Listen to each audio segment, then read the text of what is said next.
नमस्कार, आपण पाहता हिरकणी न्यूज. हिरकणी न्यूज प्रत्येक क्षण ताज्या घडामोडी आणि महत्त्वाच्या प्रत्येक बातमीसाठी नेहमी तत्पर. अखेर म्हैसाळ योजना चालू. मिरज पूर्व भागाला मिळाला जीवनदायी आधार. मिरज पूर्व भागासाठी जीवनदायी ठरणाऱ्या म्हैसाळ योजनेचे पाणी अखेर आज दिनांक 6 डिसेंबर रोजी चालू करण्यात आलं आहे. तर यामुळे पाणी टंचाईने त्रस्त असलेल्या भागाला मोठा दिलासा मिळाला आहे. सांगली जिल्ह्याचे माजी पालकमंत्री तथा विद्यमान आमदार डॉक्टर सुरेश भाऊ खाडे यांच्या विशेष प्रयत्नातून ही योजना पुन्हा कार्यान्वित करण्यात आली आहे. तर पूर्व भागातील काही गावांमध्ये पाणी टंचाई जाणवू लागल्यामुळे स्थानिक पदाधिकाऱ्यांनी डॉक्टर सुरेश भाऊ खाडे यांना निवेदनाद्वारे या समस्येची माहिती दिली होती. योग्य वेळी पाणी आले तर शेती वाचेल या उद्देशाने त्यांनी तातडीने पाणी सोडण्याचं नियोजन केलं.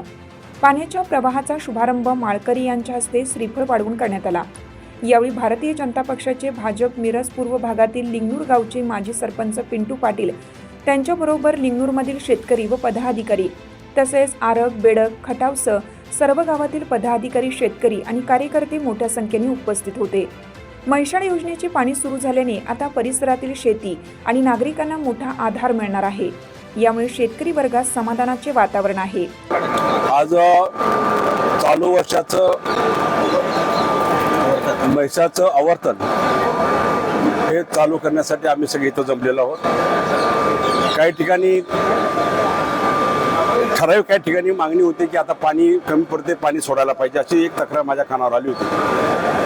पण आमचंही प्रत्येक वर्षाचं प्लॅन डिझाईन असतं. आता 4 वेळा आमदार झालो इथं, आपण एवढी 25 वर्षाचा आमदार आहे. पण शेतकऱ्यांना कुठल्या वेळी पाणी पाहिजे, कुठल्या वेळी थांबलं पाहिजे, कुठल्या वेळी चालू केलं पाहिजे, ह्या माध्यमातून आम्ही अभ्यास केला. आणि डिसेंबर इनपर्यंत तसं पाणी जरुरी जानेवारीच पडते, पण डिसेंबर इनपर्यंत जर आपण चालू केले पंप, तर ज्या वेळेला शेतकऱ्याला जरूर पडेल तोपर्यंत हे पाणी कॅनलमधून प्रेशरनं तिथपर्यंत त्या शेतापर्यंत पोहोचण्याची व्यवस्था होईल. तर ह्या दृष्टिकोनातून आज आम्ही म्हैसाळच्या पहिल्या टप्प्यातून आम्ही पंप चालू केले, 2 पंप चालू केले. अधिकाऱ्यांनी सांगितलं की जसे मागणी तसं आपण वाढवू. इथं 24 पंप ॲट अ टाइम आपण चालू करू शकतो. 24 पंप आपल्याला तयार आहे तिथं. त्यामुळं पाण्याची कमतरता पडणार नाही. पाणी आता कोयना, वारणा आणि नदीत पाणी पण भरपूर आहे, त्यामुळे पाण्याची टंचाई येणार नाही आहे. त्यामुळं शेतकऱ्यांच्या मागणी व्यतिरिक्त त्यांच्या सुविधा अगोदरच त्यांना देणं हे आमचं लोकप्रतिनिधीचं काम आहे आणि ते आम्ही करण्याचा निश्चित प्रयत्न केलेला आहे. आणि आज मागणी नाही आहे, पण विरोधकांना पण आम्ही त्रास दिला नाही. मोर्चे करा, आंदोलन करा, काय करा, मग पाणी सोडा, त्याच्या अगोदर पाणी सोडले. त्यामुळं विरोधकांना आम्ही शांतता राखा, व्यवस्थित करा आणि त्यांचंही स्वास्थ्य बघण्याची भूमिका आम्ही धरलेली आहे. त्यामुळे उगाच आंदोलन करण्यात काय अर्थ नाही आहे. पण त्यांना आम्ही मोका दिला नाही, कारण मोका देऊन करणार काय, आम्हाला प्रोसिजर आहे आमची. त्या प्रोसिजरमध्ये अडथळा येणार नाही. कारण हे महायुतीचं शासन शेतकऱ्याच्या पाठीशी ठाम उभा हे आम्ही दाखवून दिलं. कालच राधाकृष्ण विखे पाटलाशी मी बोललो.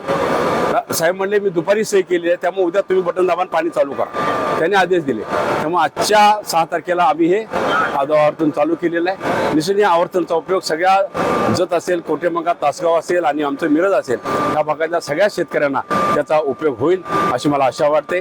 निश्चितच पाणी भरपूर आहे, पंप भरपूर आहेत, त्यामुळे शेतकऱ्यांनी चिंता करायची नाही आहे. आता पाणी आपल्या बांधाला पोचलेलं आहे आणि पोचेल. त्यामुळं निर्मळ आनंदात राहून शेतीवाडी करून सगळं कुटुंब, गाव आपलं सांभाळून व्यवस्थित आनंदात राहावा एवढीच माझी विनंती आहे. हिरकणी न्यूज करिता सहसंपादक दिलीप बनसोडे, लिंगनूर. आपल्या हिरकणी न्यूज चॅनलला लाईक करा, शेअर करा आणि सबस्क्राईब करायला विसरू नका. आणि रहा अपडेट.